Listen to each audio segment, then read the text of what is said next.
അന്നൊരു നാള് പാത്തുമോള് ഉമ്മയരികിൽ നിന്നു കൊഞ്ചി ഉമ്മായെനിക്കുന്നൊരാശയാണ് പൂപ്പുന്നാര കുമാര കാഴ്ച കാണാൻ ചിന്തകപ്പൂമെനിയാണ് ചന്ദന തളിലാസലളിതം ചന്ദ്രോദയത്തിന്റെ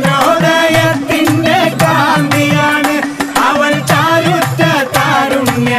രാഗമാണ് അന്നു ശങ്കരൻ കാനനത്തിൽ അവതരിച്ചൊരു